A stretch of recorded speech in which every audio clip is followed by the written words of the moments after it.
बुधवार की प्रदोष पड़ती है तो शिव रजत भवन में निवास करते हैं। हमारे यहाँ कहते हैं बुधवार की प्रदोष कामना की पूर्ति करती है। भगवान कहते ठीक है, तू थोड़ी देर खड़ी हो।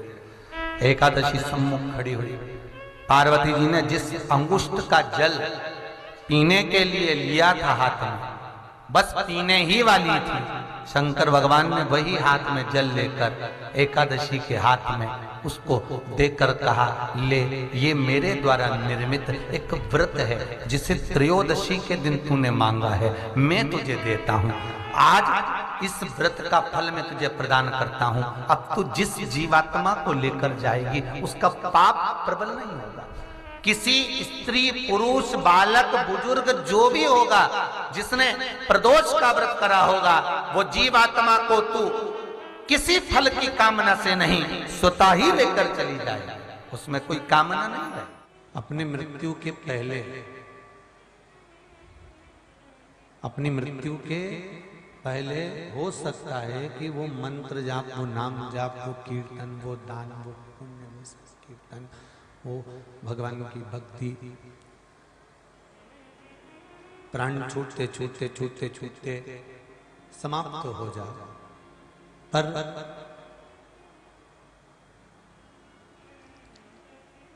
शिव महापुराण की कथा कहती है कि शंकर भगवान का किया गया भजन, शंकर भगवान का एक लोटा जल शिव को अगर समर्पित करा है, भजन करा है, कीर्तन करा है, मंत्र जाप करा है या स्मरण करा है, शिव नाम का चाहे पंचाक्षर मंत्र हो, षडाक्षर मंत्र हो या श्री शिवाय नमस्तुभ्यम हो, महामृत्युंजय मंत्र हो, ये सारे जो मंत्र हैं अगर ये जपते हैं या एक लोटा पानी भी शंकर को चढ़ाया है या शिव की कथा को आपने श्रवण किया है, तो ये शिव महापुराण की कथा कहती है कि सब कुछ हो सकता है कि आपकी मृत्यु के समय पर समाप्त हो जाए, पर शंकर का भजन, कीर्तन, स्मरण, नाम जाप, नाम कीर्तन कभी समाप्त नहीं होता, वो बढ़ता ही चलेगा। आवाज क्लियर नहीं हो रही है?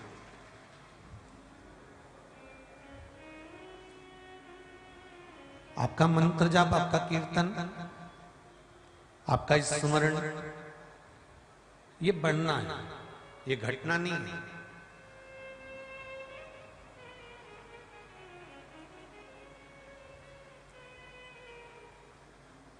गुल्लक में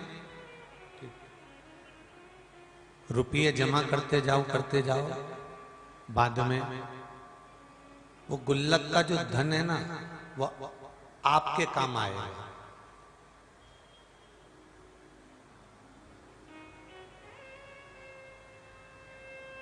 आप कभी भी किसी भी समय पर उस गुल्लक को फोड़कर जो आपको लेकर आना है वो आप ला सकते हो।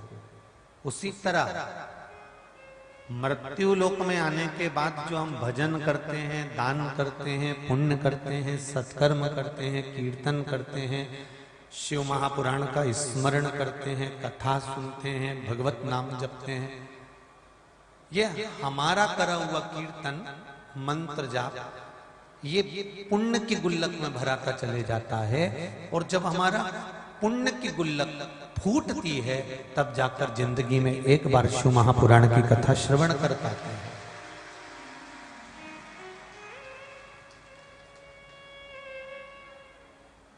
पुण्य की गुल्लक भरा गई तब शिव महापुराण की कथा मिली है।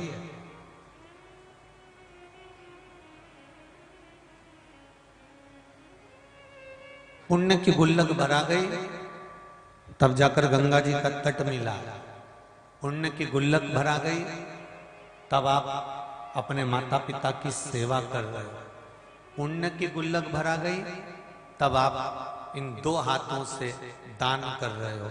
पुण्य की गुल्लक भरा गई, तब इन नैनों से आप संतों का, गुरुओं का और भगवान का दर्शन कर रहे हो। ये पुण्य की गुल्लक है।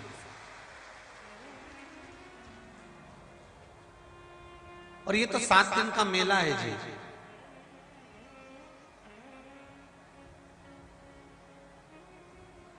आज कथा समापन हो जाएगी, विराम हो जाएगी।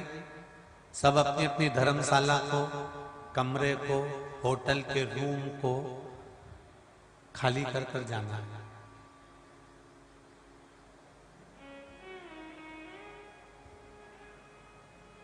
जितनी आपके पास में पूंजी है, धन जितना जोरदार है, हरिद्वार में व्यवस्था उतनी जोरदार है।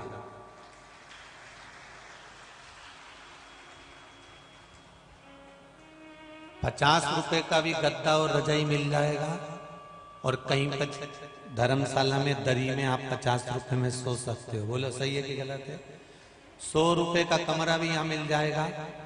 आप ₹100 में भी किसी हॉल के अंदर जाकर सो सकते हो।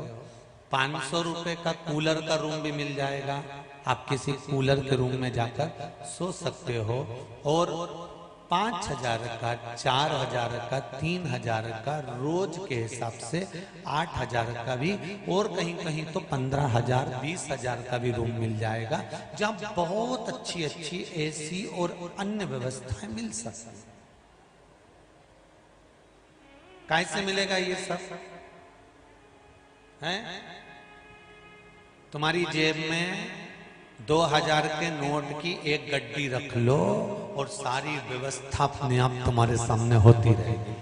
बस एक नोट की गड्डी तुम्हारी जेब में होगी तो होटल में रूम भी अच्छा मिलेगा, वेटर भी मिलेगा, नाश्ता भी मिलेगा, भोजन भी मिलेगा, और तुम्हारा सामान उठाने के लिए वर्कर भी मिलेगा, गाड़ी पे चढ़ा भी देगा, उतार भी देगा। क्या होना चाहिए? अरे बोलो जम के। बस जेब में अगर गड्डी फंसी है तो फिर सब काम हो जाएगा।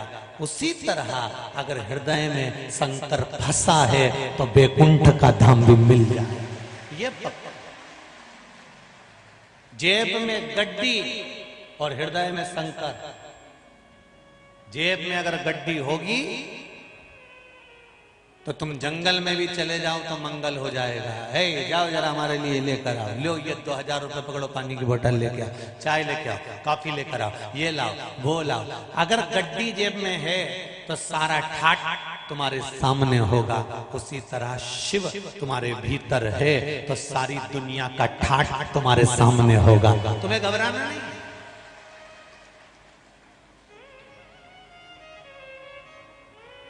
दुनिया का सारा ठाट तुम्हारे साथ। केवल एक ही चीज आपको रखना है,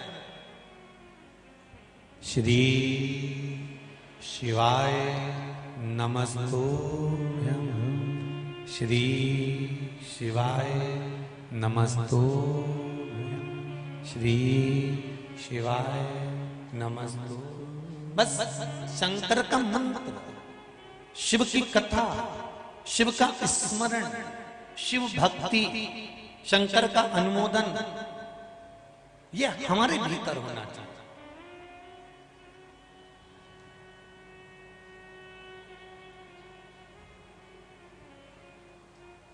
धन होता है ना तो अभिमान झलकता है। बोलो सही है कि गलत है? थोड़ा बहुत अगर पैसा ज्यादा होगा ना तो ये चेहरे से अहंकार झलक जाता है, उसकी वाणी से, उसके स्वरूप से, उसके कहने से अभिमान झलक जाता है।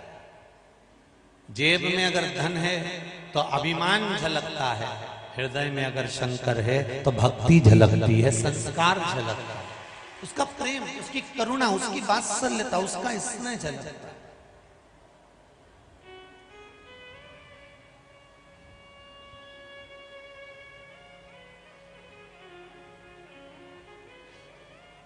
आप भगवान की भक्ति तो धारण करो, आप भगवान का भजन तो धारण करो, आप भगवान का स्मरण तो धारण करो। वो भक्ति, वो प्रेम, वो करुणा, वो वात्सल्यता, वो स्नेह आपके सामने झलकेगा।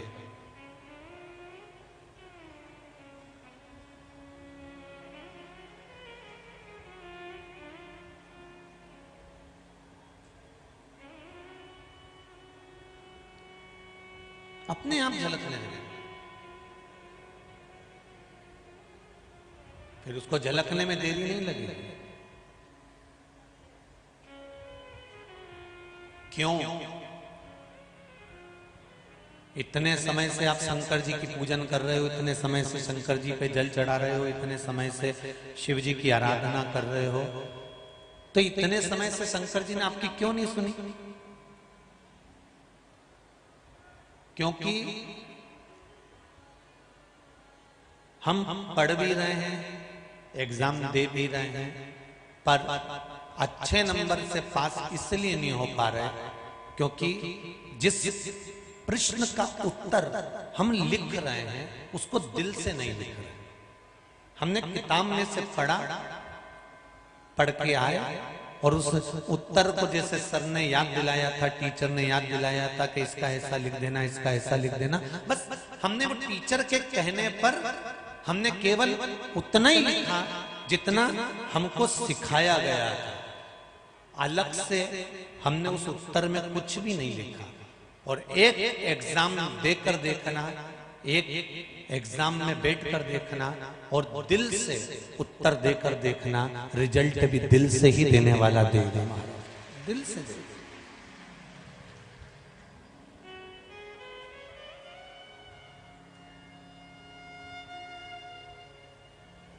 जिस टीचर के यहाँ आप ट्यूशन जाते हो ना,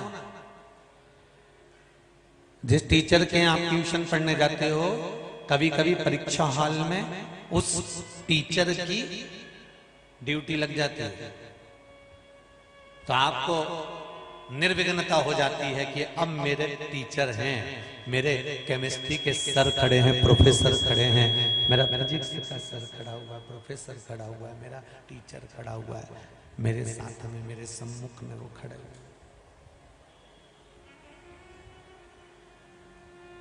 अब निर्विघ्नता, फिर आपके मन में ये आ जाता है कि अब मुझे डरने की बात नहीं है, मेरा टीचर खड़ा हुआ है। अब मेरा टीचर खड़ा हुआ है तो मुझे कोई टेंशन नहीं है। उसी तरह एक बच्चा परीक्षा के हॉल में अपने पढ़ाए हुए टीचर को देखता है तो उसको डर नहीं लगता, भय नहीं लगता। उसी तरह आप जब जब किसी काम के लिए जाओ, कितना भी कंपटीशन के लिए जाओ, कितना भी आप किसी परीक्षा को देने जा रहे हो, आप कितना भी परेशान हो जिंदगी से, अगर कोई शंकर जी का मंदिर दिख जाए तो समझ लेना कि मेरा टीचर मेरे साथ में है, तो अब टेंशन नहीं, अब मुझे नहीं सोचना।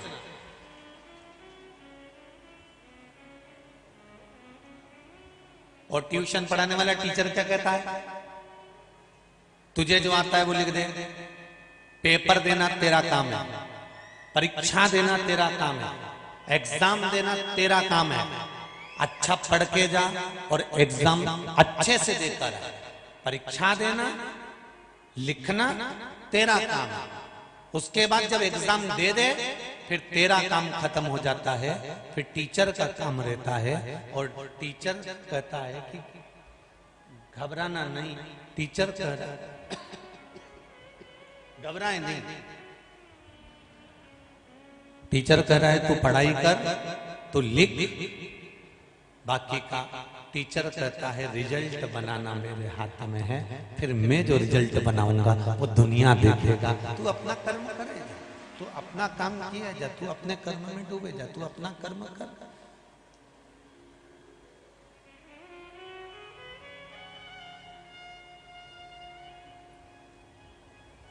इसके बाद फिर मेरी मर्जी है, फिर मेरा विचार है, मेरी सोच है, मेरी बुद्धि है, मेरा चित्त है, मेरी वृत्ति है।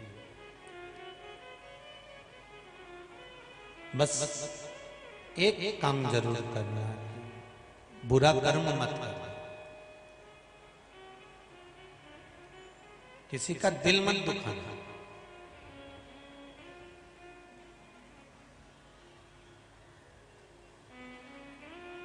और यदि दिल दुखाकर यदि हमने थोड़ा इकट्ठा भी कर लिया ना, दिल दुखाकर यदि हमने थोड़ा एकत्रित भी कर लिया, तो वो किसी काम का, फिर उसमें कोई सुख की अनुभूति नहीं है महाराज, उसमें कोई आनंद की अनुभूति नहीं है।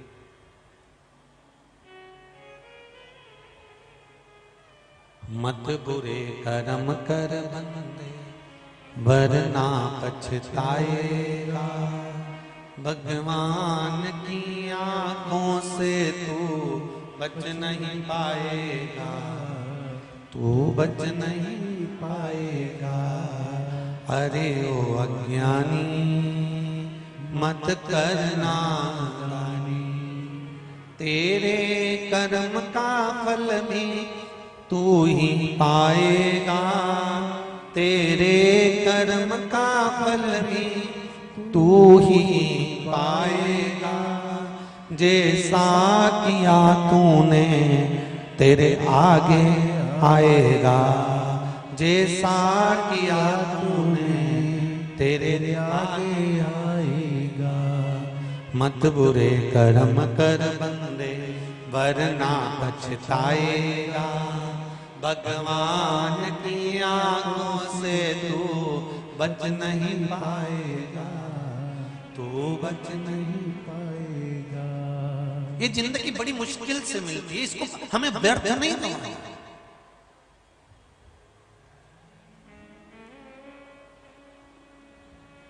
भजन के मौके कम आएंगे और कपट के मौके ज्यादा आएंगे, ईमानदारी के मौके कम आएंगे और बेईमानी के मौके ज्यादा आएंगे, सत्य बोलने के मौके कम आएंगे, असत्य बोलने के मौके ज्यादा आएंगे, छल के करने के मौके दुनिया के लोगों को बहुत मिल जाएंगे, पर निश्चली होने के मौके बहुत कम। और जब विश्वास दृढ़ता दृढ़ हो जाता है, तब जीवन का अपने आप सुख प्राप्त हो जाता है। आपकी निश्चलता, आपकी दृढ़ता, आपका विश्वास बस पक्का होना चाहिए।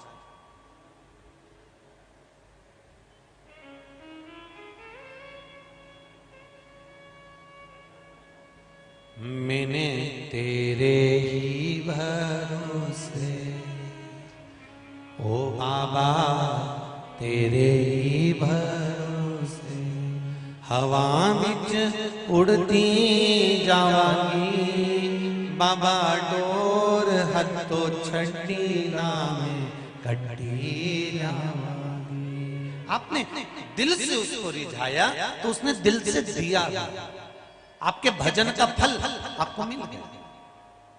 और सुन लो, उत्तराखंड की इस पावन धरा पर हर की पौड़ी शिव महापुराण की कथा हरिद्वार मायापुरी में आप सब सुनकर जा रहे हो। जितने लोग भी श्रवण कर रहे हैं, चाहे आस्था चैनल से सुने, चाहे फेसबुक पर सुने, चाहे यूट्यूब पर सुने, और जितने इस पावन प्रांगण में सुनकर जा रहे हो, चाहे वो जजमान परिवार के हों, चाहे उनके रिश्तेदार हों, और जितने आप बैठे हो, जितने लोग सुनकर जा रहे हो, दिल से शंकर भगवान से अगर लगन लगाकर, मन लगाकर आपने शिव महापुराण की कथा सुनी है, तो 3 महीने में आप खुद फोन कर कर बोलोगे कि गुरुजी मेरा ये कार्य हो गया। ये पत्रों का ढेर है, और ये बाकी के ये पड़े हुए।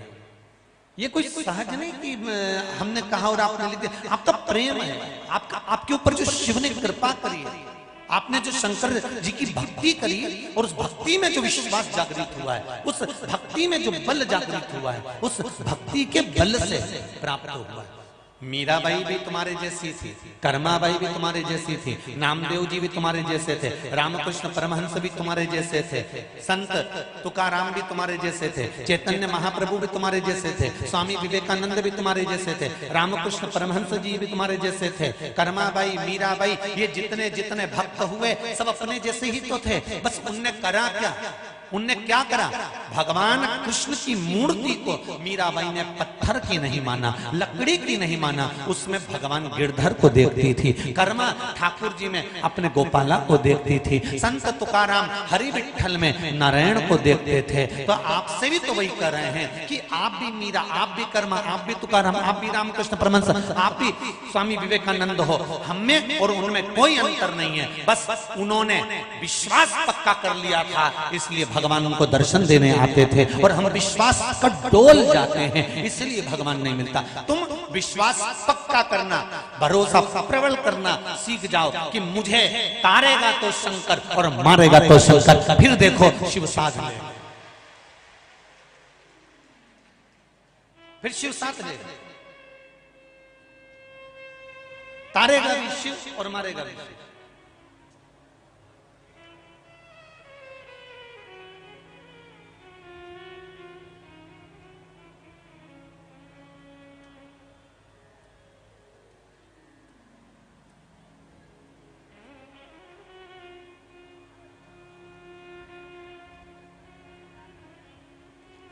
सब मतलब के यार हमने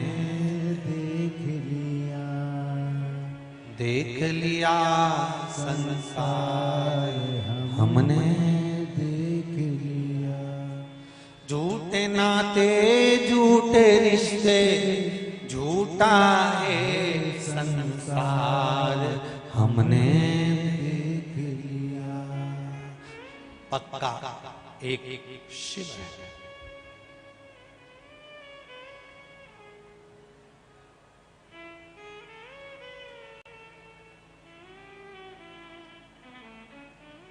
केवल एक शिव।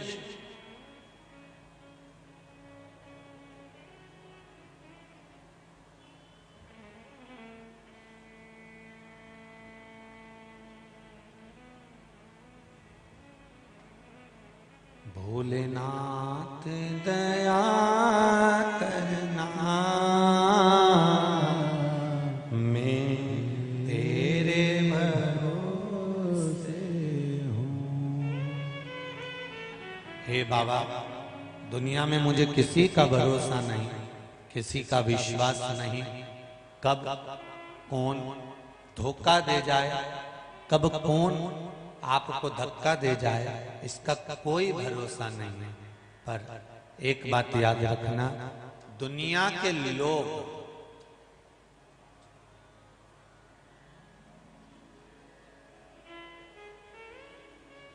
दुनिया आगे क्या लिखा है इसके, दू का मतलब, अरे जम के तो बोलो, दो। दुनिया के लोग मतलब, दुनिया मतलब दो का मतलब है दो, और निया मतलब दो तरह के लोग संसार में हैं, एक तरह के नहीं। अगर संसार में सब अच्छे अच्छे हो जाते तो भजन कौन करता, सत्संग कौन करता, संकीर्तन कौन करता? कोई आपका दिल दुखाने वाला अगर पैदा ही नहीं होता तो तुम शिव महापुराण में कौन चले जाते?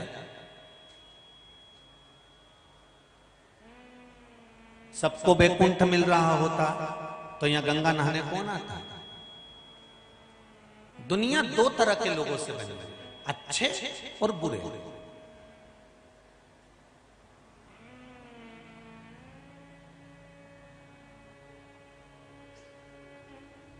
और भगवान भी प्रत्येक व्यक्ति के जीवन में अच्छे और बुरे दो तरह के लोगों को भेजता ही भगवान भेजेगा।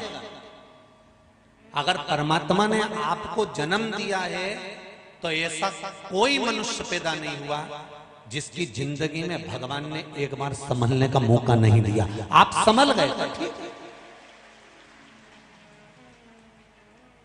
संसार में ऐसा कोई नहीं जन्मा जिसको भगवान ने एक बार मौका नहीं दिया।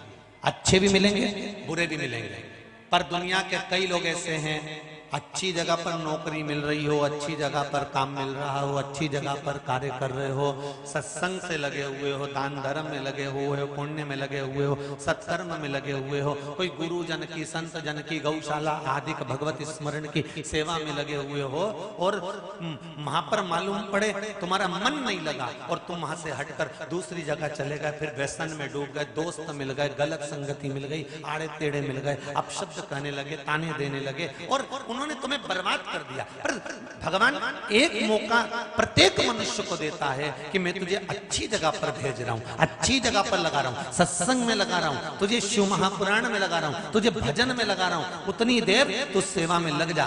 तुझे अच्छी जगह पर भेजा है, वहां की तू नौकरी में लग जा, वहां की सेवा में लग जा। अगर तू अच्छी जगह लगा रहा तो ये भी पक्का है कि मैं तुझे अच्छी जगह तक पहुंचा दूंगा, सतमार्ग तक लगा दूंगा। और अगर तुझे वो नहीं जमा, अच्छी संगत नहीं जमी, अच्छे लोग नहीं जमे, कोई आश्रम, कोई गौशाला, कोई सेवा, कोई सत्संग, कोई संकीर्तन, कोई मंदिर, कोई देवालय, या कोई अच्छे लोगों से तुम्हारी नहीं बनी, तो फिर जब तुम अच्छे लोगों से नहीं बनती तो बुरे लोगों से तुम्हारी संगत होने लगती है। बुरे लोगों में बैठने लगते हो, मित्रता होती है, फ्रेंडशिप होती है, फिर ताली, थाली और प्याली, ये 3 मित्र बनना चालू हो जाते हैं। संग में होटल में खाने वाले, मदिरा की दुकान पर ले जाकर पिलाने वाले और ताली बजा बजा कर तुम्हारी प्रशंसा करने वाले, ये मित्र तुम्हें मिल जाएंगे और तुम्हारी जिंदगी नाश कर देंगे। धीरे धीरे प्रशंसा करेंगे, अच्छा बोलेंगे, ये बोलेंगे, वो बोलेंगे, खूब तरह से। अच्छा करा तूने, वहां से काम छोड़ दिया, अच्छा करा तूने, ये कर दिया, अच्छा करा तूने, वो करा, प्रशंसा कर कर कर फिर उसको ले जाएंगे होटल में, होटल में खिलाने की आदत डालेंगे, फिर उसको ले जाएंगे मदिरा की दुकान पे, मदिरा पिलाने की आदत डालेंगे, धीरे धीरे उसको बर्बाद कर देंगे। भगवान सबसे पहले संसार के लोगों को अच्छे लोगों से मिलाता है, जब वो अच्छे लोगों से उसकी नहीं बनती तो फिर बुरे लोगों में ले जाता है, और बुरे लोगों से जब बनना चालू हो जाती है तो बर्बाद कर देता है।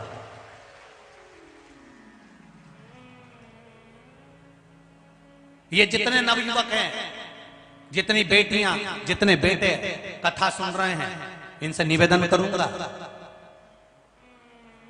एक मौका मेरा परमात्मा, मेरा शंकर आपको भी देगा। मेरी बेटियों को, मेरे बेटों को, युवानों को मेरा शंकर एक मौका जरूर देता है कि तुम सत्य मार्ग की ओर आगे बढ़ना, अच्छे से लगे रहना, अच्छे के साथ लगे रहना, तो तुम्हारी भी जिंदगी अच्छी बना दूंगा। अब देखो, सीधा हाथ और उल्टा हाथ, इनमें सबसे अच्छा हाथ कौन सा होता है? जम के बोलो जरा। सीधा हाथ।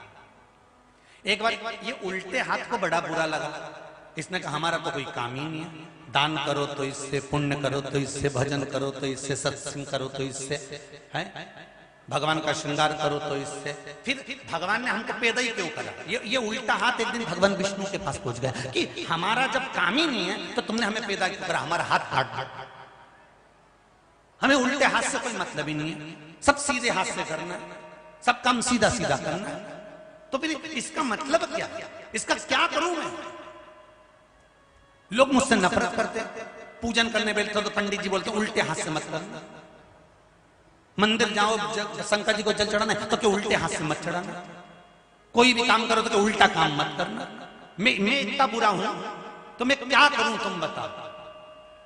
मैं भी इसके जैसे बनना चाहता हूं, मैं भी इस सीधे हाथ जैसा होना चाहता हूं, इसके लिए मुझे क्या करना पड़ेगा? तो किसी भगवान विष्णु से पूछा तो भगवान विष्णु ने कहा तू कहीं मत जा, एक बार कथा में जाकर बैठ जा, और कथा में जाकर बैठे तो किसी गुरु जी से पूछ लेना कि मेरे इस हाथ का मुझे क्या करना है। तो कथा में जाकर बैठा, कहीं शिव पुराण में जाकर बैठ गया तो गुरु जी ने कह दिया एक काम कर, जब सीधा हाथ दान करे तो तू इसको टच कर लेना, तेरा भी कल्याण होना प्रारंभ हो जाएगा। जब ये सीधा हाथ पुण्य करे, दान करे, सत्कर्म करे, यज्ञ करे, अनुष्ठान करे, आरती करे, जो कुछ करे, इसको टच करना चालू कर दे तो तू उल्टा भी सुल्टा हो जाएगा, तेरी भी जिंदगी संवर जाएगी। हम भी आपसे यही कहना चाहते हैं, अगर आपकी जिंदगी में उल्टा कुछ हो रहा है, बेकार कुछ हो रहा है, अच्छा हो ही नहीं रहा, उल्टे हाथ की तरह तुम्हारी जिंदगी चल रही है, नरक जैसा जीवन जी रहे हो, व्यापार नहीं, व्यवसाय नहीं, नौकरी नहीं, सर्विस नहीं, काम नहीं, धंधा नहीं, कुछ भी नहीं, तो एक काम करना, जो सीधा चल रहा हो, सत्संग में चल रहा हो, भजन में चल रहा हो, कथा में चल रहा हो, उसको टच कर कर तुम भी चले जाओ, बस सीधा काम होने लगेगा, अपने आप उल्टा होगा। पर तुम इतने उल्टे अरे ओ जगदम्बा, इतने उल्टे कि तुम्हें सीधा तो अच्छा ही नहीं लगता। हाँ, क्या करें मैं कथा में जाके? बस ईयर वाले महाराज का तो रोज का काम है कथा वाचना, कथा कथा कथा कथा कथा कथा, कितनी सुनेंगे? उदर की तृप्ति के लिए रोज भोजन जरूरी है और आत्मा की तृप्ति के लिए रोज शिव महापुराण जरूरी है। शंकर की कथा प्रतिदिन जरूरी है। सुनो सुनो, डॉक्टर में धन नहीं लगाना हो, पुलिस में धन नहीं लगाना हो, डब्बे में शेयर मार्केट में गोल नहीं करना हो, धन को सही जगह लगाना हो, शरीर को सही जगह लगाना हो, तो शिव महापुराण की कथा सुनो, प्रतिदिन सुनो। दिन में नहीं सुनो तो रात में सुनो, रात में नहीं सुनो तो सुबह सुनो। आप में से कितनी माताएं बैठी हैं जो रोज प्रतिदिन शिव पुराण की कथा सुनती हो? वाह वाह, बहुत बढ़िया, सुनना चाहिए। ज्यादा 3 घंटे की नहीं सुन सकते, आधे घंटे की सुनो। आधे घंटे की नहीं सुन सकते तो 2 मिनट की सुनो। यहाँ तो सीधी सीधी बात की ना कि मानव का शरीर मिला है और भगवान ने कहा 24 घंटा भजन कर। 24 घंटा नहीं कर सकते तो 12 घंटा कर, 12 घंटा नहीं कर सकते तो 6 घंटा करो, 6 घंटा नहीं कर सकते तो 3 घंटा करो, पर भजन जरूर करो। 3 घंटा नहीं कर सकते तो 1.5 घंटा करो, पर भजन जरूर करो। 1.5 घंटा नहीं कर सकते तो आधा घंटा करो, आधा घंटा नहीं कर सकते तो 15 मिनट करो, 15 मिनट नहीं कर सकते तो 5 मिनट करो, 5 मिनट नहीं कर सकते तो 1 मिनट करो, और 1 मिनट भी नहीं कर सकते तो चुल्लू भर पानी में डूब मरो।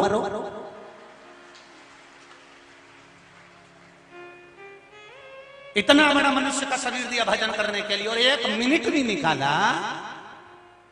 अरे उतना भी समय जाने दो, जितनी देर में तुम लाइन खींचती हो ना और डब्बा भरती हो, बस उतनी देर जितनी देर तुम कांच में खड़ी रहती हो,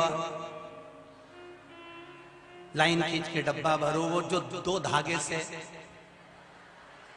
वो एक डायरी में चढ़ा कि मैं 2 धागे से इतनी देर तक मैंने ऐसा ऐसा कुछ करवाया था, तो उसमें इतनी बजे कुर्सी पे बैठी थी, इतनी बजे उठी थी, और ये पेंसिल से लाइन खींचने में और डब्बा भरने में इतनी देर लगी। फिर नैनो में वो ऐसा कजन कौन सा कलर का, काला कलर का था, ऐसी ये है ना ये पुतली, इसमें भी ऐसा ऐसा कुछ करती रहती है, बिची सी हो, तो उसमें इतना समय लगाया। और यहाँ नीला पोतने में, यहाँ गुलाबी पोतने में मैंने इतना समय लगाया, और 3-4 बार तो मैंने पटली लेके यूंच यूंच देखा है, तो उसमें इतना समय लगा। ये सारा समय लिख लो, और सारा समय लिखकर जितना एक दिन में तुम श्रृंगार में समय लगाते हो, उतना समय तुम उतना ही समय मेरे शंकर में लगा दो, कल्याण निश्चित है। उतना ही बस, बहुत ज्यादा नहीं चाहिए।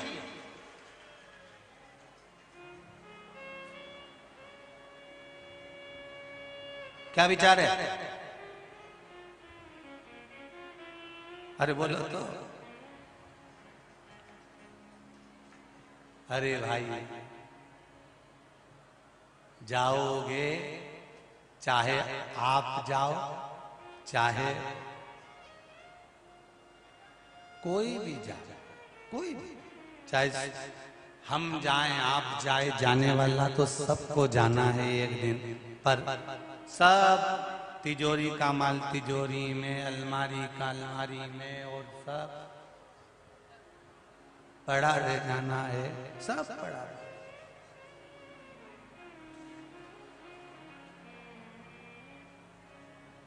सब पड़ा है। कोई बात नहीं, समापन है।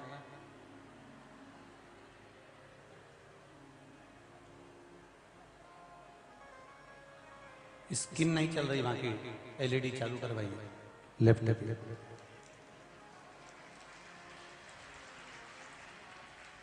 लेफ्ट वाली एलईडी चालू करवाई।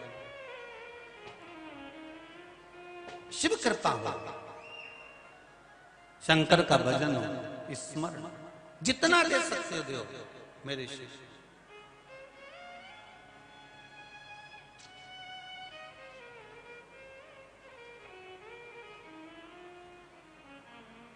अब सौंप दिया इस जीवन का सब भार तुम्हारे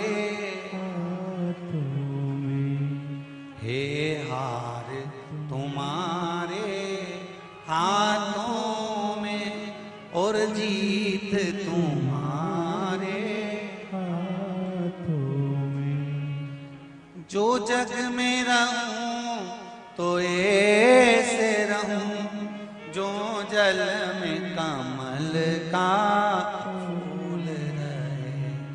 मेरे अवगुण दोष समर्पित हो करतार तुम्हारे। बस बहुत, उससे ज्यादा नहीं।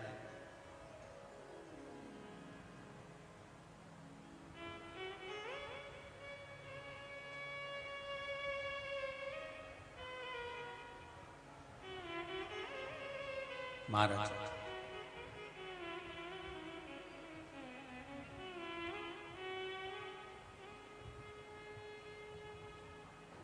गंगा के घाट पर हर की पौड़ी शिव महापुराण की कथा हरिद्वार से मायापुरी से सुन रहे हो।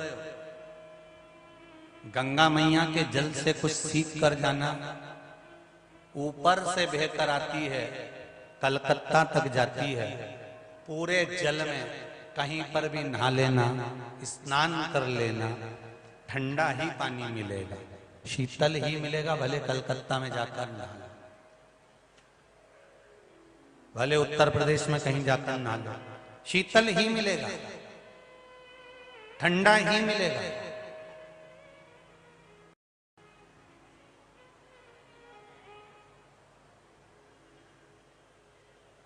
शीतल मिलेगा, ठंडा मिलेगा। और एक ऊपर से बहकर आ रही है, कलकत्ता तक बहकर जा रही है, उसका बहाव कहीं नहीं रुका।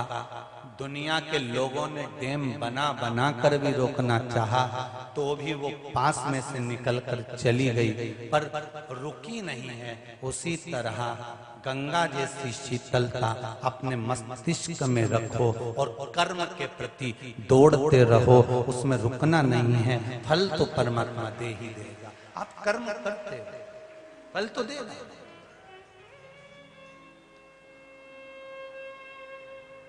करते हैं।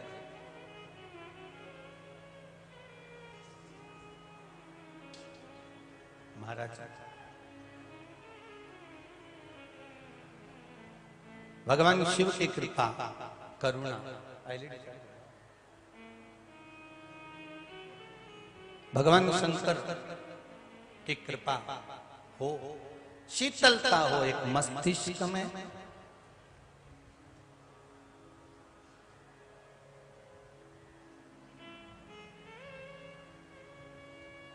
मर्दा परिवार से निवेदन है, एलईडी वाले को फोन लगाइए, उधर की एलईडी चालू करवाइए पब्लिक के लिए।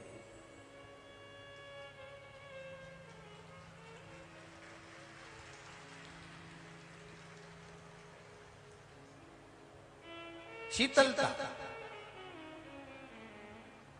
अपने मस्तिष्क में जरूर रखिए, और जब मस्तिष्क में शीतलता रहेगी तो जीवन का सुख अपने आप प्राप्त हो जाएगा, अपने आप।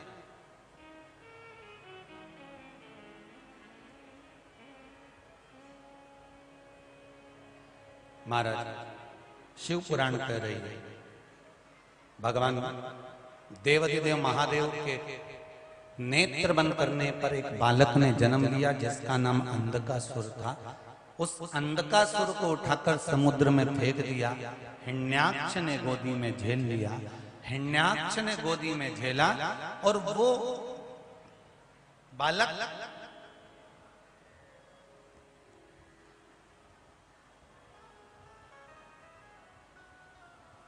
हिरण्याक्ष जब मर गया, प्राण छूट गए, तब वो बालक ने ब्रह्मा जी का तप कर ब्रह्मदेव से वर मांगा कि मेरे प्राण ना छूटें। ब्रह्मा जी ने कहा ऐसा वर हम नहीं दे सकते, प्राण तो छूटेंगे। तो वर मांगा, अगर मैं मरूं, जिस दिन मैं अपनी माता को गलत दृष्टि से देख लूं, उस दिन मेरे प्राण छूटे। जिस दिन मैं अपनी माता को गलत दृष्टि से देखता हूं,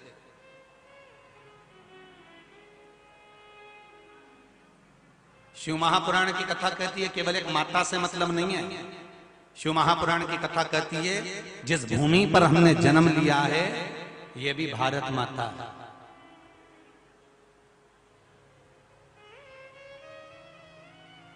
जिस भूमि पर हमने जन्म लिया ये भी भारत माता है। अंधकासुर ने वर मांगा था कि मैं जिस दिन अपनी माता को गलत दृष्टि से देखूंगा उस दिन मेरे प्राण छूटना चाहिए। शिव महापुराण कहती है जिस दिन दुनिया के लोग इस भारत माता को अगर गलत दृष्टि से देखेंगे तो उनके भी प्राण छूटना निश्चित है। अगर अंधकासुर ने कहा कि मैं गलत दृष्टि से अपनी माता को देखूं तो प्राण छूटे, संसार का मनुष्य अगर भारत की भूमि को, भारत माता को गलत दृष्टि से देखता है तो उसके भी प्राण छूटना निश्चित है।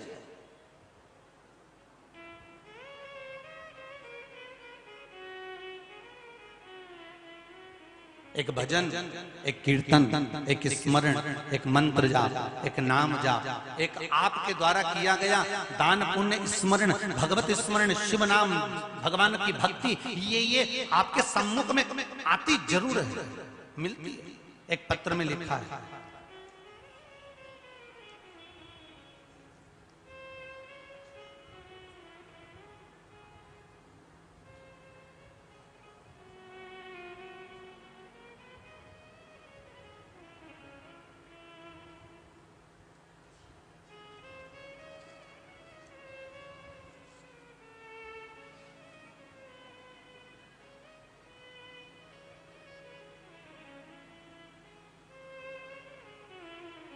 मैं संगीता गोयल पानीपत हरियाणा से हूं। लिफाफे पे लिख दिया रे दादा, लिफाफे पे लिखा है पत्र। कहीं बैठी हो तो हाथ हिला सकती हैं। संगीता गोयल पानीपत हरियाणा। कहीं बैठी हो तो हाथ हिला देना। इन्होंने बैठी है क्या कहीं? है? अच्छा लास्ट में है क्या? ठीक है, हाथ हिला दो जी जी, हमें तो नहीं दिख रहा है। अच्छा उधर हो क्या? खंबा में अड़ी गई हो, ठीक है। हाँ अब दिख गई हो। जय हो जय हो, हर हर महादेव। आपने लिखा है दीदी, मैं संगीता गोयल पानीपत हरियाणा से हूं। गुरुदेव आपने लोगों की समस्याओं का निवारण बहुत कर दिया। जो आप छोटे छोटे उपाय बताते हो उससे भक्ति भी जाती है और कार्य भी होता है। हमारे यहाँ एक काम वाली आती है, उसके यहाँ 10 साल से संतान नहीं हुई। गुरुदेव जब 10 वर्ष से उसके यहाँ कोई बेबी नहीं था, संतान नहीं थी, तब कथा चल रही थी टीवी पर। उस दिन लेट आई और गुरुदेव कुछ देर की उसने कथा सुनी। उस दिन कथा का पहला दिन था और आपने सफेद आंकड़े की जड़ का प्रयोग बताया था। वो प्रयोग उसने सुना, मुझसे लिखवाया, लिख कर दिया और बाबा की कृपा ऐसी हुई गुरुदेव कि आज मेरे यहाँ काम करने वाली बाई का 4था महीना चल रहा है जो 10 साल से नहीं हुआ। ये शिव कथा है। बैठो बहन, हर हर महा। ये शिव करुणा, ये शिव कृपा। एक किसी ने पत्रिका में और पत्र लिखा। पहले तो शादी की पत्रिका आती थी जीवने के लिए। लक्षदीप जी यहां से, महावीर प्रसाद जी,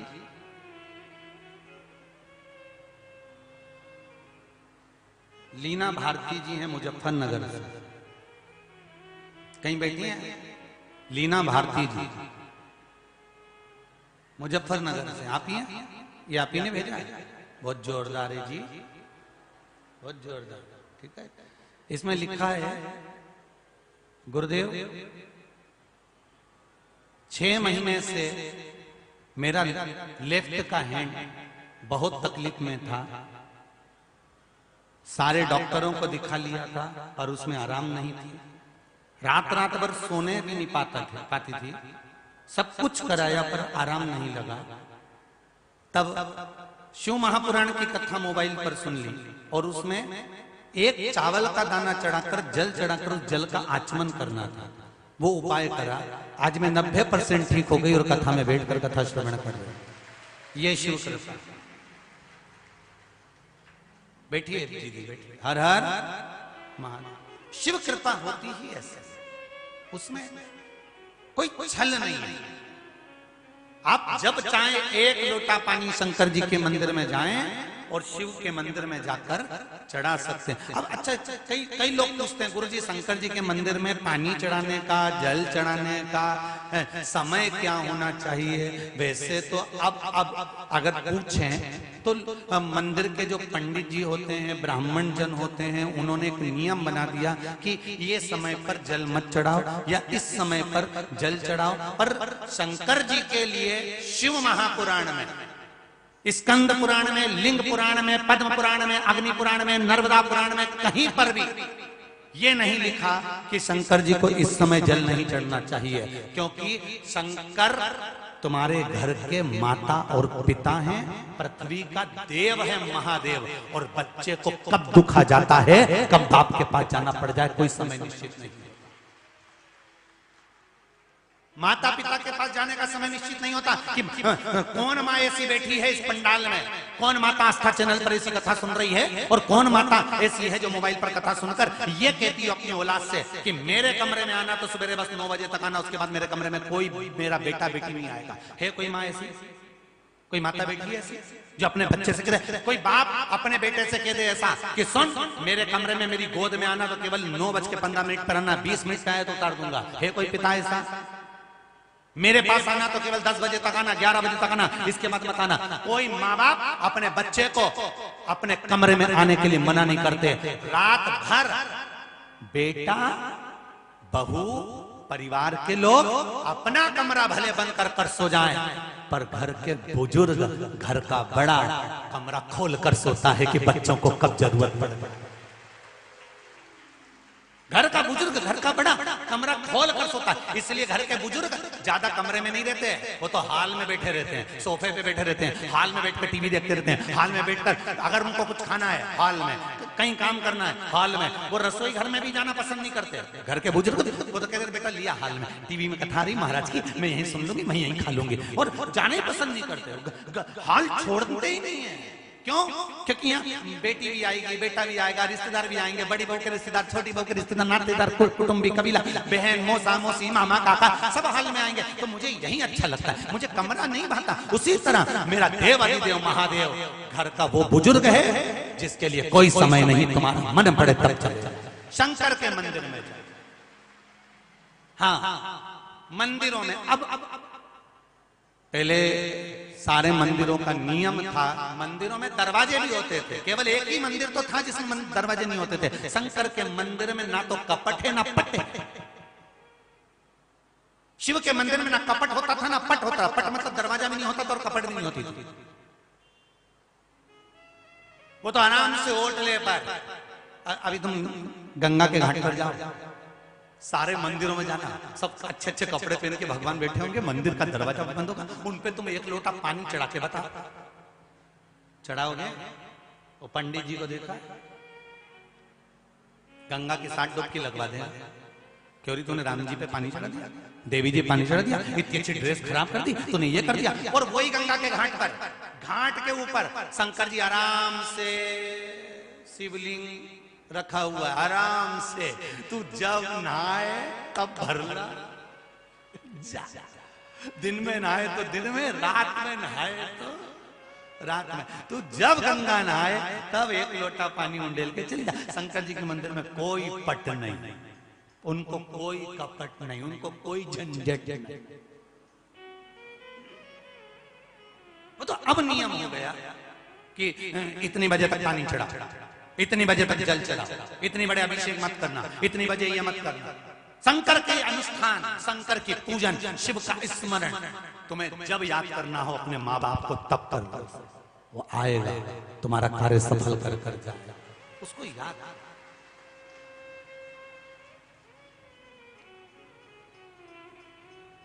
माता पिता के पास में समय नहीं। और एक बात और कहूंगा, शिवरात्रि के दिन भर से लेकर रात भर तक शिव का अनुष्ठान हो सकता है। शिव का अनुष्ठान, भजन करो। रतलाम के आसपास के हों, वो दोपहर 2 बजे से 5 बजे तक रतलाम की कथा आस्था चैनल पर, फेसबुक यूट्यूब पर भी सुन सकते हैं और रतलाम में भी श्रवण कर सकते हैं। इतनी कथा कोरोना महामारी के अंतर्गत बाची, पर बैसाख की शिवरात्रि की कथा आज तक नहीं बाची। तो मन है रतलाम में जो कथा होगी उसका नाम बैसाख शिवरात्रि शिव महापुराण की कथा हो, क्योंकि 23 तारीख से कथा चालू हो रही है रतलाम में, 29 तारीख को विराम हो रही है और 29 तारीख को ही बैसाख महीने की शुक्रवार के दिन शिवरात्रि पड़ रही है। ये 29 अप्रैल को बैसाख महीने की शिवरात्रि पड़ेगी। जो जल आप लोगों को चढ़ाना है, और केवल ये नहीं कि बीमार आदमी ही चढ़ाएगा, धन के लिए, संपदा के लिए, बच्चों की विद्या के लिए, घर में कोई बीमार ना पड़े उसके लिए मट्टी के पात्र का जल ताम्र पात्र में डालकर अपने घर से बाबा का नाम लेकर घर में जो सदस्य हों सबको कह दो, 1 लोटा पानी आज शिवरात्रि के दिन समर्पित कर कर बाबा को रिझा लो, ये जीवन का सुख प्राप्त हो। रिझाओ। और बैसाख महीने की शिवरात्रि का क्या महत्व होता है, रतलाम की कथा में सब सुनो। बैसाख महीने की शिवरात्रि पर क्या क्या करना चाहिए, बैसाख महीने में हमें शंकर का अनुष्ठान कैसे करना चाहिए, किस चंदन में क्या चीज मिलाकर शंकर जी को चढ़ा दिया जाए कि शरीर पर जो सफेद रोग हो जाता है, काया सफेद हो जाती है, या काले काले चट्टे पड़ जाते हैं शरीर पर, या घाव पड़ जाते हैं शरीर पर, वो कैसे मिट सकते हैं, वो तक वर्णन शिवरात्रि की उस कथा में आएगा। बैसाख आप करो। उधर से जुड़ी हुई कोई तकलीफ है, भोजन नहीं पच रहा हो, एसिडिटी होती हो, तकलीफ आती, तो उसमें बैसाख के महीने में शंकर भगवान को क्या चढ़ाएं और मंदिर की चौखट पर बैठकर उसको क्या खा लिया जाए जिससे उधर की परेशानी जिंदगी भर के लिए समाप्त हो जाए, वो रतलाम की कथा बैसाख शिवरात्रि शिव महापुराण श्रवण सुख है जीवन।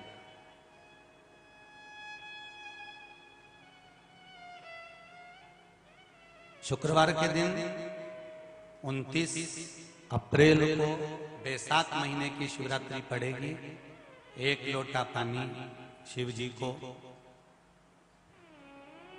उसमें बेलपत्र डालने के बाद हेड लें, उस जल को या कोई मिट्टी का सकोरा हो, बर्तन हो, घड़ा हो, कलश हो, उसमें भरा हुआ रखा हो, वो तांबे के पात्र में डाल लो, उसको ले जाकर चढ़ा दो।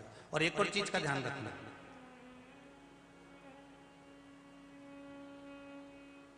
अगर असाध्य रोग, जैसे ऐसा रोग हो जो समाप्त नहीं हो रहा हो, कैंसर, किडनी, लीवर, या किसी का डायलिसिस चल रहा हो, या लीवर काम नहीं कर रहा हो, या शरीर की कोई हड्डी जुड़ नहीं रही हो, तो जो जल शिवजी को लोग चढ़ा रहे हैं वो जल को आचमन कर लेना। पर आचमन शंकर भगवान की छोटी बेटी अशोक सुंदरी के नाम से करना, उसका आचमन केवल अशोक सुंदरी के नाम से, क्योंकि शंकर भगवान की 5 लड़कियां गंगा के जल से प्रकट हुई थी और शंकर भगवान की सबसे छोटी लड़की अशोक सुंदरी नंदनवन में पैदा हुई थी, जन्म ली थी, नंदनवन में जन्म ली। नंदनवन मतलब काशी, मोक्ष नगरी में उसका जन्म लिया।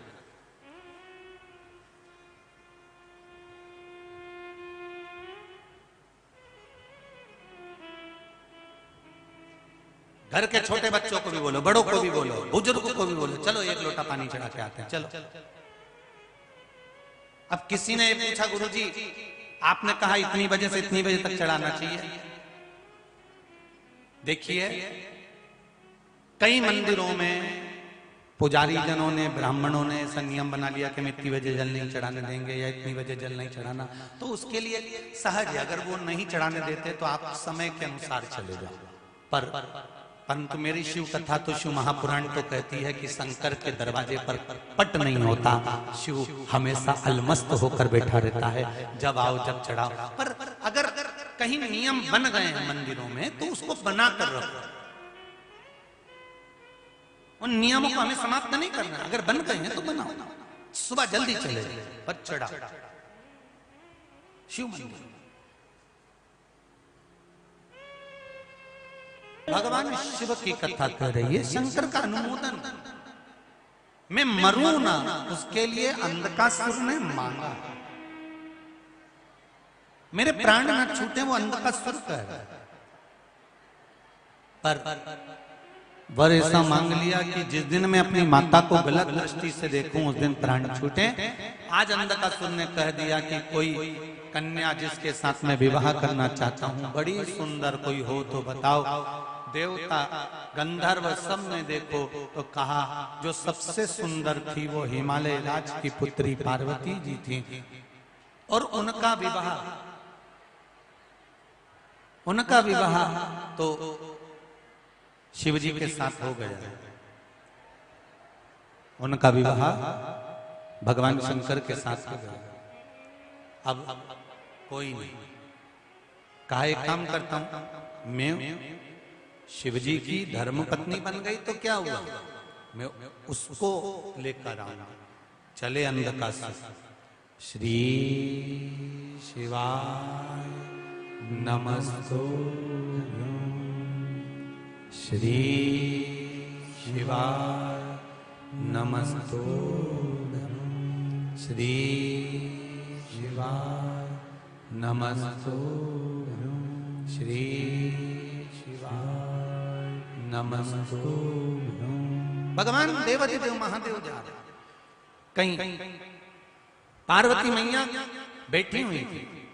अंधकासुर ने आकर देखा पार्वती को, बड़ी सुंदर है, बड़ी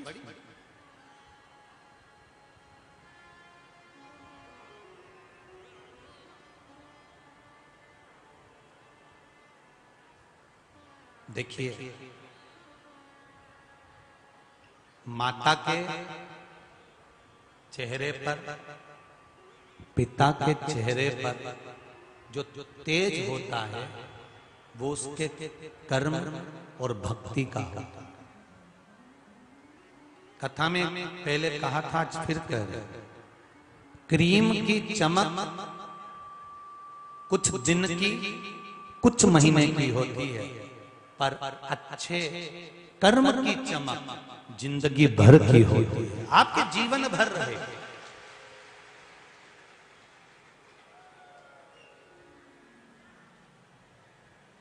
आपका कर्म अच्छा होना चाहिए।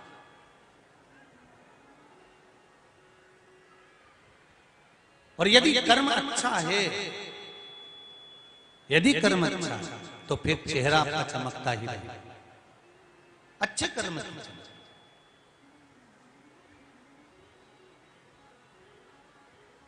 फिर वही वाली बात आ गई, मत बुरे कर्म कर वरना पछताएगा, भगवान की आंखों से तू बच नहीं पाएगा, तू बच नहीं पाएगा। ये हमारे कर्म की चमक, और वो श्रेष्ठ आपने जो कर्म करा आपके सम्मुख में वो आएगा। अंधकासुर ने जैसी माता पार्वती को गलत दृष्टि से देखा, शंकर भगवान को क्रोध आ गया, काल भैरव को प्रकट कर लिया, और भैरव को प्रकट कर कर अंधकासुर के प्राणों को हर लिया। पार्वती मैया की आंखों में अश्रु भरा हुआ था। वो अश्रु इस बात का था कि इस पुत्र को मैंने गोदी में खिलाया है, इस बेटे को मैंने गोदी में खिलाया है, और आज यही पुत्र मुझे गलत दृष्टि से देख रहा है। अभी कथा में कहा था, कर्म जो दिया वो मिला, जो किया वो प्राप्त हुआ। बस दिल से जो करा गया उसका फल मिलेगा। एक पत्र में लिखा किसी दीदी ने, ये भी शादी की ही पत्रिका है,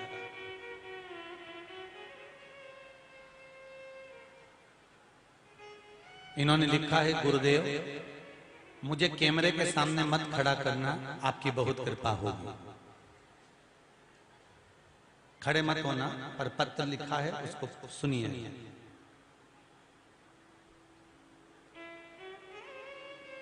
गुरुजी, शिव पूजन कैसे करना चाहिए वो बता दिया आपने। 18 साल से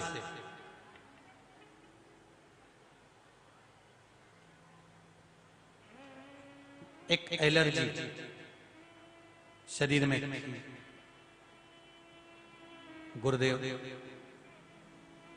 4-5 साल से मार्च और अप्रैल के महीने में मैं मर मर कर रात दिन बैठी रहती थी, इतनी एलर्जी शरीर के अंदर थी। मुझे सांस लेने में तकलीफ होती थी। पिछले साल तो 22 दिन ऐसे गए गुरुदेव कि मैंने अपनी लड़की की शादी नवंबर में रखी हुई थी और मुझे लगता था कि मैं नहीं बचूंगी। फिर भी किसी तरह से रिश्ता बना, सब अच्छा हुआ। गुरुदेव 1 महीने की दवाई लेकर रखती थी, खाती थी, फिर भी एलर्जी सही नहीं हो रही थी। गुरुदेव 2 दिए का उपयोग, बेलपत्री के नीचे जल चढ़ाकर 2 दिए का आपने प्रयोग बताया था, वो मैंने किया और बाबा की ऐसी कृपा रही गुरुदेव कि अब मुझे एलर्जी की दवाई नहीं खाना पड़ रही है, मैं बिल्कुल ठीक हो चुकी हूं। और कथा में मैं पूर्ण तरह से स्वस्थ हूं, कथा में बैठी हूं और सारी दवाई मेरी छूट गई है। ये शिव कृपा, शंकर की उदारता। और केवल शिव कृपा नहीं, यह आपके विश्वास का फल मेरा शंकर आपको दे रहा है। आपका भरोसा, आपकी दृढ़ता, आपका विश्वास शिव के प्रति जो जागृत, उसका फल। और कहने में अतिशयोक्ति नहीं होगी और बिल्कुल पक्का विश्वास रखना कि बैसाख महीने की शिवरात्रि के दिन जो जल चढ़ाएगा, ये पक्का मेरे शंकर की कृपा उस पर होगी और वो स्वस्थ होगा, ये निश्चित, वो निश्चित। अकाल मृत्यु वो मरे जो काम करे, चंडाल का काल उसका क्या बिगाड़े, जो भक्त हो महा काल का। शंकर की आराधना करने वाले का बाल बाका नहीं हो सकता, शिव की आराधना करने वाले का कभी धोखा नहीं हो सकता। हाँ, ये पक्का है, अगर दुनिया का कोई व्यक्ति शिव की आराधना करने वाले के साथ धोखा करता है तो वो किसी को मुंह दिखाने के लायक नहीं रह सकता। ये शिव आराधना करिए। कहा आया समय, आगे वर्णन आया भगवान शिव की कथा में। सुंदर प्रसंग आता है महाराज, जब हिरण्यकशिपु को मालूम पड़ा कि मेरा भतीजा मर गया, मेरे भतीजे के प्राण छूट गए, मेरा भाई चले गए, हिरण्याक्ष समाप्त हो गया, तब हिरण्यकशिपु को क्रोध आ गया और वो तप करने चले गया। तप कर आया, तो तप करने के लिए जब गया तो वापिस लौट कर आया। उसने वर प्राप्त कर लिया, ना नीचे मरू, ना ऊपर मरू, ना अंदर मरू, ना बाहर मरू, ना अस्त्र से मरू, ना शस्त्र से मरू, ना दिन में मरू, ना रात में मरूं, और ना ही मैं नर से मरूं, ना पुरुष से, ना कोई पशु से मेरे प्राण छूटे, ना मनुष्य से छूटे, और ना ही मैं 12 महीने में मरूं। ये तक वर मरूं।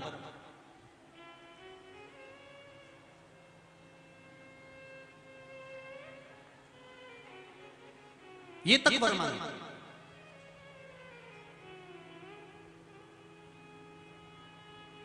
तथा कह दिया, घर आ गया। धर्मपत्नी नहीं थी, क्योंकि पत्नी के लिए जो गर्भ था, उस गर्भ को नष्ट करने के लिए इंद्र ले गए थे। पर देवऋषि नारद ने कहा कि किसी का पति घर में नहीं है और उसकी धर्म पत्नी गर्भ में है और गर्भित बालक को मारना ये तो पाप की बात है, इसमें पुण्य कहां रह गया? इंद्र, तुम देवताओं के राज सिंहासन पर बैठे हुए हो, पर करें क्या?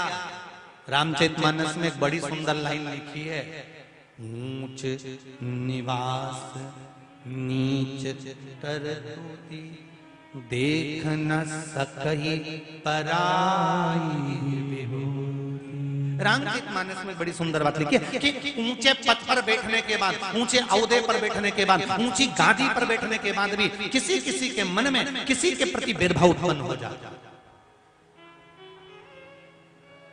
इंद्र को वो भेदभाव था।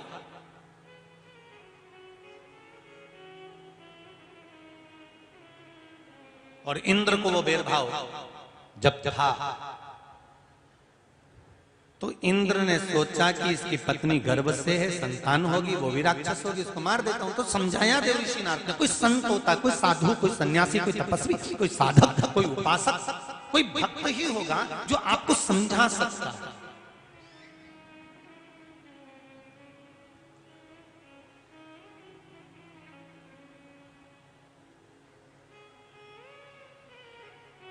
कोई भक्त होगा जो समझाए।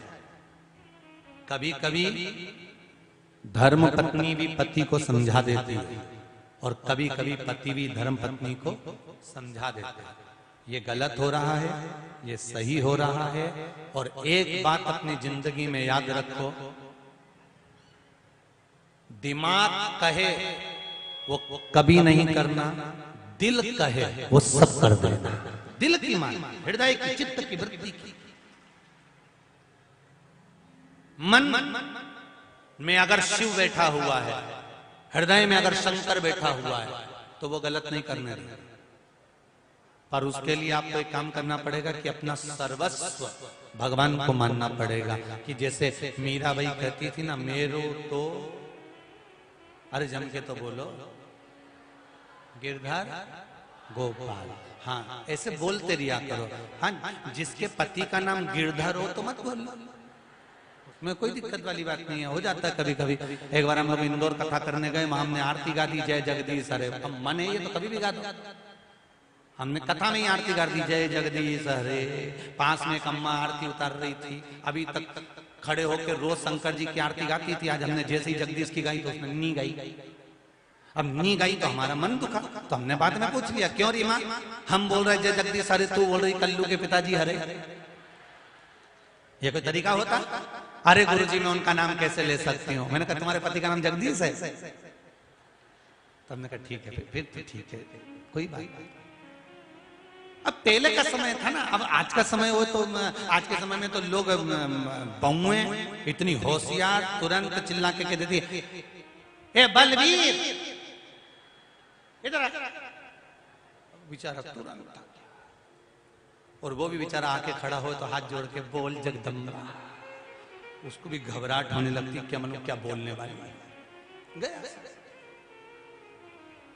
अब महाराज जी शिव कथा कह रही है, हिरण्यकशिपु आया, धर्म पत्नी के गर्भ से संतान हुई, जो देवऋषि नारद ने जिसको ज्ञानवान बना दिया।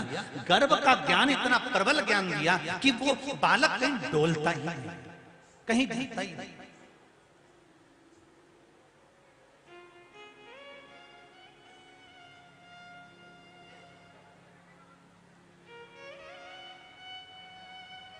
बहुत उसको भटकाने का भी प्रयास करा गया, पर वो नहीं भटका।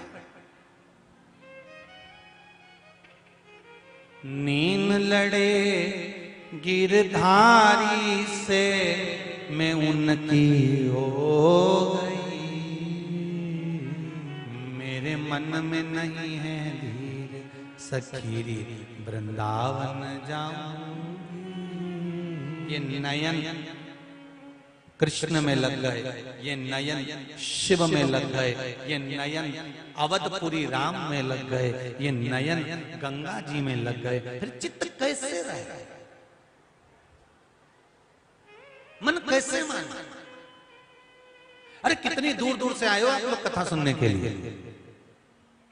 एक भाई कोई आया है, 1000 20 किलोमीटर तक टू व्हीलर गाड़ी से चलकर यहाँ पहुंचा है। 1020 किलोमीटर गाड़ी से, कहीं बैठा हो तो हाथ उठा देना पड़ेगा। टू व्हीलर मोटरसाइकिल से आया है। 1020 किलोमीटर तक गाड़ी चलाकर यहाँ पहुंचा कथा श्रवण करने। ये शिव भक्ति, ये शंकर का स्मरण। कितना दूर दूर से, कोई 500 किलोमीटर, 1000 किलोमीटर, 800 किलोमीटर, 900 किलोमीटर, ना जाने कहां कहां से आप लोग कथा सुनने के लिए आए हो।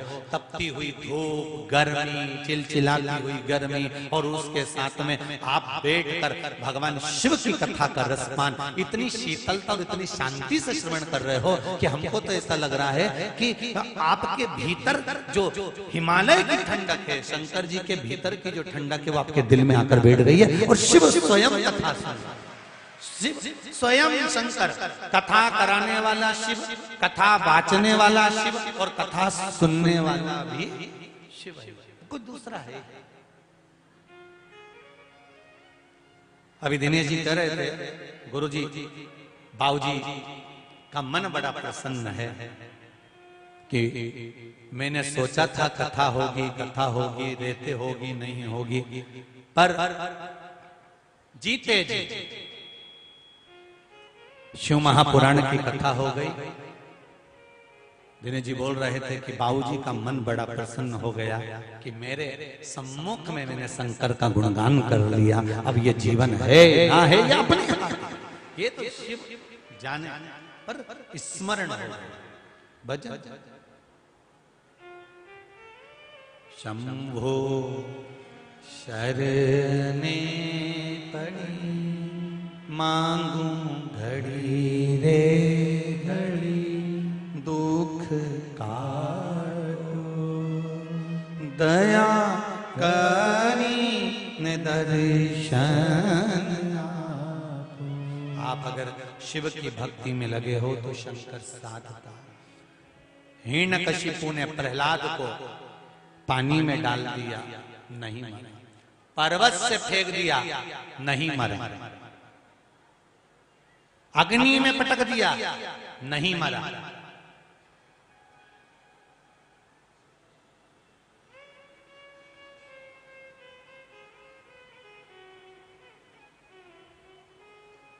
वृक्ष पर, आम के बगीचे में, आम के पेड़ पर बहुत सारे आम लग रहे हैं, केरियां लग रही हैं, बहुत सारे आम, बहुत सारी केरियां लग रही हैं। और आम का बगीचा देखना, कई जगह पूरे आम की केरियां, पूरे आम टूट जाते हैं, नीचे आ जाते हैं। उस आम के वृक्ष पर एक आध आम लगा ही रहता है। क्यों?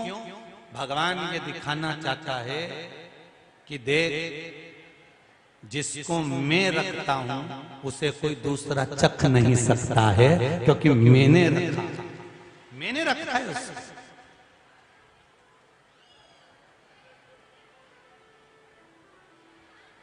जिसको मैंने रखा उसे कोई दूसरा चख नहीं सकता। शिव कथा कर रहे हैं, अगर भगवान राखे, वो एक आप लोग कहते हैं ना, जाको राखे साइया तो मार सके ना कोई। जिसको भगवान रख लेता है, भगवान जिसको अपना बना लेता है, उसको फिर परमात्मा कभी दुखी नहीं देगा। और सरल भाषा में समझ जाओ, सुन लो उत्तराखंड वालों, हर की पौड़ी वालों, जरा अच्छे से सुन लो और अच्छे से समझ लो। जिसको आप चाहते हो उसको आप दुखी देख सकते हो क्या? जम के बोलो जरा। नहीं, एक मां अपने पुत्र को चाहती है, उसको दुखी नहीं देख सकती। पति पत्नी को, पत्नी पति को, माता पिता बच्चों को, बेटियों को, बेटों को स्नेह करते हैं, भाई भाई से स्नेह करता है। जिनके प्रति आपका प्रेम हो जाता है, फिर आप उसको दुखी नहीं देख सकते।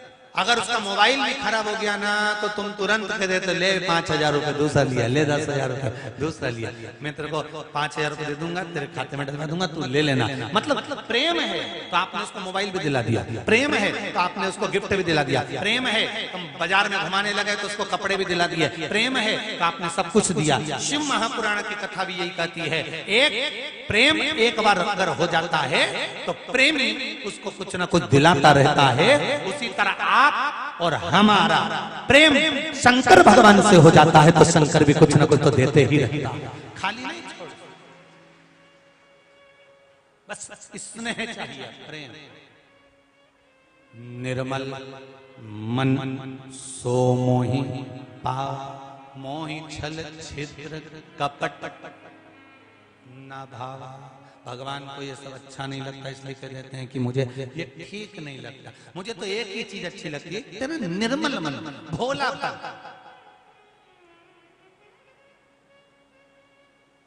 तेरा सरल स्वभाव, तेरा सरल चित्त, तेरी सरल भक्ति, बस वही चीज। हिरण्यकशिपु ने प्रहलाद को मारना चाहा, नहीं मारा। बहन ढूंढा सीता तो भी नहीं मारा। अंत में पूछ लिया कहाँ है तेरा भगवान, सर्वस्व है, इस खंबे में भगवान है। हाँ, और गदा का प्रहार करा, गदा का प्रहार करा। अब देखिएगा जरा, हिरण्यकशिपु ने अभी तक प्रहलाद से ये नहीं पूछा था कि भगवान कहाँ है। पहली बार पूछा कैसे, खंबे में तेरा भगवान है, और प्रहलाद ने कह दिया खंबे में है।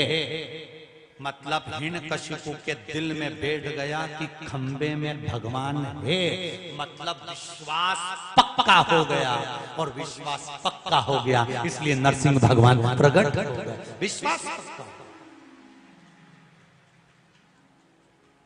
जैसे आप लोगों से कहते हैं ना कि कंकर में, अरे बोलो तो, हर हर हर हर महादेव, घर घर महादेव। आपसे कहा कि कंकर में शंकर है, मतलब कंकर में शंकर है, तो आपने अगर उस कंकर की भी पूजन शंकर मान कर करी है तो ये पक्का है कि वो कंकर आपके साथ रहेगा।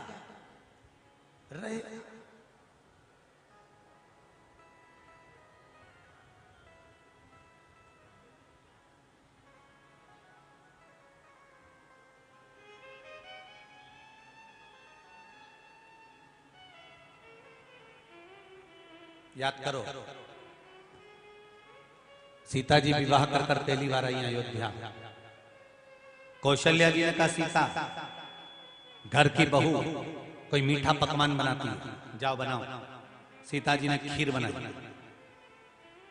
खीर बनाई, सीता जी ने सबकी थाली लगाई, दशरथ जी की भी लगाई।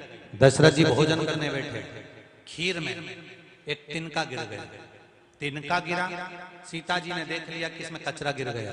ससुर को लगेगा मेरी बहू ने मुझे कचरे की खीर दे दी, कचरे की खीर, बहू और कचरे की खीर खिला। ध्यान कर, बड़ा विचार किया गया, बड़ा विचार, क्या करा जाए। तब सीता जी ने उस कचरे को खिड़की में से खड़े होकर देखना चालू करा। जैसे सूरज की रोशनी में दूरबीन लगाते हैं तो कार्बन में आग लग जाती है, सीता जी ने जो देखा तो आग लगी, और आग लगी, कचरा समाप्त हो गया। दशरथ जी ने देख लिया सीता ये क्या करा। सीता जी कह रही थी कचरा था मैंने जला दिया। सीता, आज तेरा ससुर दशरथ तुमसे वर मांगता है, जैसे तुमने इस कचरे को देखा आज के बाद किसी को ऐसा मत देखना। सीता जी ने कहा ठीक है। इसलिए रावण जब जब सीता को लेने के लिए आता था, रावण जब जब सीता के पास आता था, मां जानकी एक तिनके को उठाकर अपने हाथ में रख लेती थी और उसको घुमाती रहती थी। क्यों? क्योंकि सीता जी ने वचन दिया था कि मैं किसी को नहीं देखूंगी ऐसी। नहीं तो सीता जी चाहती तो एक निगाह से रावण को देख लेती तो जलकर भस्म हो जाता, पर वो तिनके को देखती रही। तिनके माता जानकी, मां जान विश्वास पक्का है। अगर विश्वास अगर पक्का हो गया कि यहाँ भगवान है तो वहां भगवान मिलेगा ही, यहाँ परमात्मा है तो वहां परमात्मा मिलेगा ही, यहाँ ईश्वर है वहां ईश्वर मिलेगा ही, यहाँ भगवान है तो वहां भगवान मिलेंगे। कंकर में शंकर है तो वो मिलेगा, निश्चित प्राप्त हो, वो निश्चित।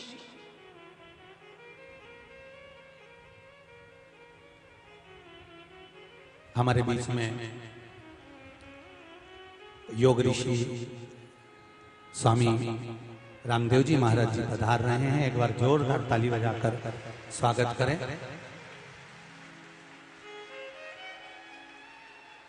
सभी लोग बैठे रहिए अपनी जगह पर, वहीं से ताली बजाकर आप लोग स्वागत करें।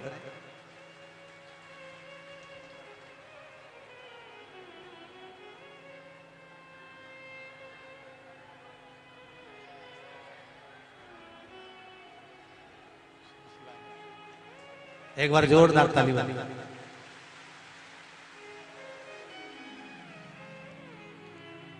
योग ऋषि स्वामी रामदेव जी महाराज बहुत भाव और आनंद के साथ छोटे से निवेदन पर यहाँ आप और हमारे बीच में पधारे।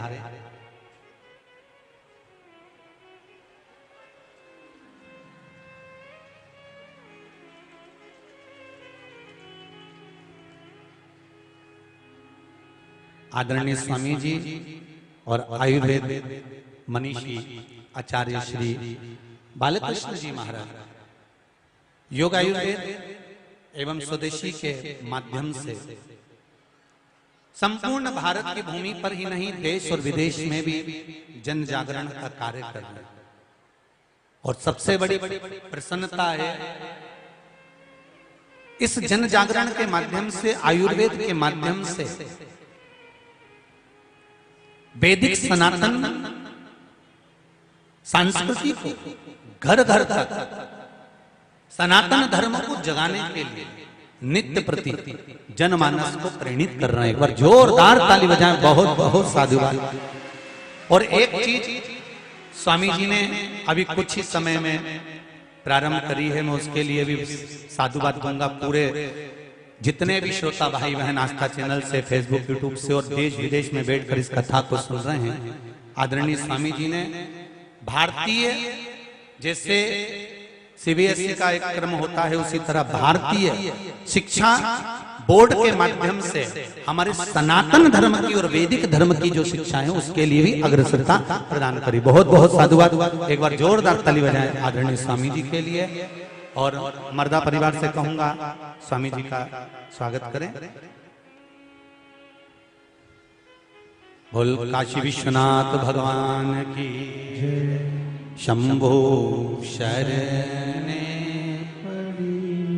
मांगू घड़ी रे घड़ी दुख तारो दया करी निदर्शन आपो दया करी निदर्शन आपो हर हर महादेव हर। आदरणीय स्वामी जी से निवेदन करूंगा कि दो शब्द आशीष के।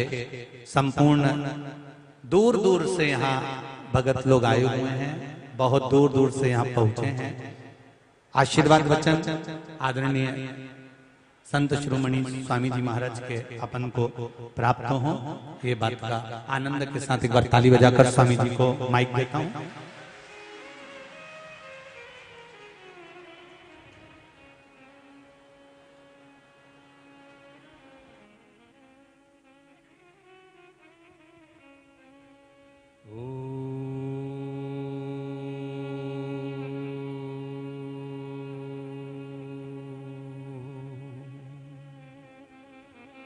तद्विष्णोः परमं पदं सदा पश्यन्ति सूरयः दिवीव चक्षुराततम्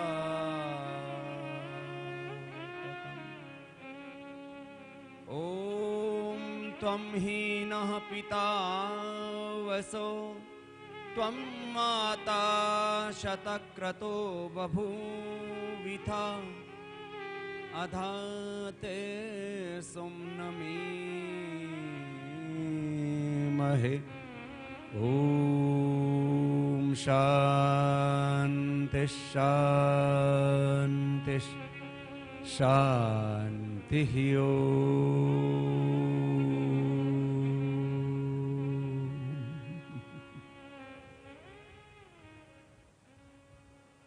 दोपहर की इस चिलचिलाती धूप में भी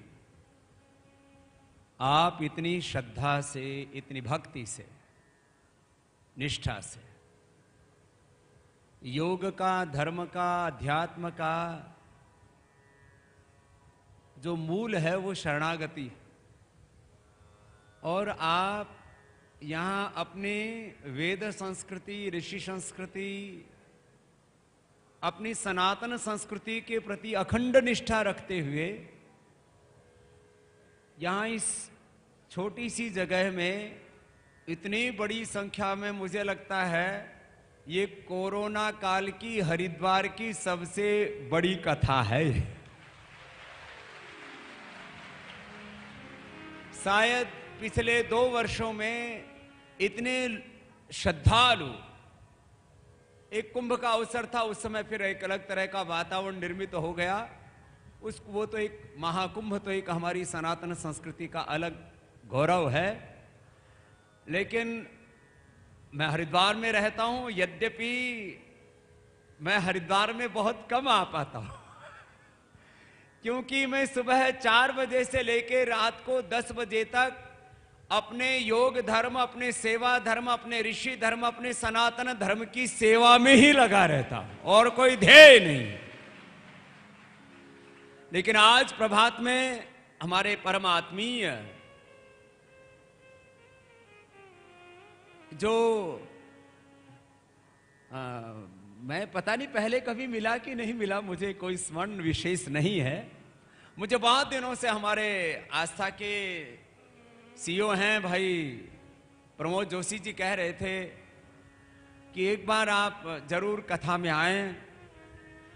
ये भी एक दूसरा सच है कि मैं कथा प्रवचनों में बहुत कम जा पाता हूं। वही अपना जो दायित्व है, अपना धर्म है, अपना कर्म है, उससे वक्त निकाल पाना बड़ा मुश्किल सा होता है। मैंने इनको कहा कि मैं जैसे ही समय की अनुकूलता होगी अवश्य आता हूं। और भोर में आप योगग्राम निरामयम में जब मैंने आपका दर्शन किया, देखो मैं भारत के लगभग सभी बड़े साधु संत महात्मा कथाकार सबसे मिला हूं, सबके साथ प्रीति है और अहेतु की प्रीति है। लेकिन जो मैंने आपको देखा तो आपका ज्ञान, आपकी अनुभूति, आपकी भक्ति, आपकी साधना, जो भी भगवत कृपा और गुरु कृपा से, भगवान शिव की कृपा से जो है सो तो है ही। आपका दर्शन भी बड़ा विशेष है महाराज। हाँ, और गांव की भाषा में बोले तो आप बड़े स्मार्ट लगते हो महाराज। हम गांव के आदमी, देखो बहुत ज्यादा औपचारिकताएं हम नहीं रखते। तो हमने देखा महाराज के दर्शन भी बड़े दर्शनीय हैं और उस दर्शन में दृष्टि भी अच्छी हो, यह बड़ी बात हो। माने दृष्टि शास्त्र की, दृष्टि सनातन की, दृष्टि वेद की, दृष्टि सात्विकता की। तो महाराज आपकी दृष्टि में भी बड़ी सात्विकता है, इसके लिए भी मैं आपका अभिनंदन करता हूं। और मैंने कभी कभी, मैं देखो मेरी मूल धारा है वो योग की है। उस योग विद्या में, वेद विद्या में, अध्यात्म विद्या में मैं चारों वेदों का उपासक हूं, क्योंकि मैंने बचपन से वेद पढ़े। जब मेरी उम्र 20 साल की भी लगभग शायद पता नहीं हुई थी कि नहीं, 20 से 25 साल की उम्र के बीच में मैंने सारे वेदों का, 4 वेदों का, मूल एकादशो उपनिषद का और अपनी मूल जो धारा है पंचोपदेश से शुरू होकर के और षड्दर्शनों से शुरू होकर के रामायण, महाभारत, भगवत गीता आदि की, मैं तो गुरुकुल का पढ़ा हुआ विद्यार्थी हूं। मैं देखो ये खड़िया पलटन वाला साधु नहीं हूं। मैंने गुरु परंपरा से, जैसे सतयुग, त्रेता, द्वापर में कहीं भी गुरुकुलों की व्यवस्था थी, उसी गुरुकुलीय व्यवस्था में पढ़ा हुआ हूं। इसलिए गुरु परंपरा का, वेद परंपरा का आदर करता हूं। और उस वेद की परंपरा में मूल रूप से जीता हुआ, जो भी इस वेद की परंपरा, सनातन परंपरा के लिए गौरवशाली कार्य कर रहे हैं, उन सब महापुरुषों का आदर करता हूं। तो विशेष रूप से प्रदीप जी के लिए मेरा विशेष सम्मान इस रूप में है कि आप अपनी सनातन संस्कृति को सात्विक रूप से, तात्विक रूप से, पूरा विशुद्ध रूप से उसको आगे बढ़ाने का काम कर रहे हैं। इसके लिए आपके लिए बहुत बहुत मेरा प्रेम, मेरी प्रीति। और अब आप देखो, बहुत धर्म का, सनातन का बहुत काम कर रहे हो। मैं तो साधु भी हूं और आयु शरीर से देखने में ना लगे, लेकिन आपसे आयु में भी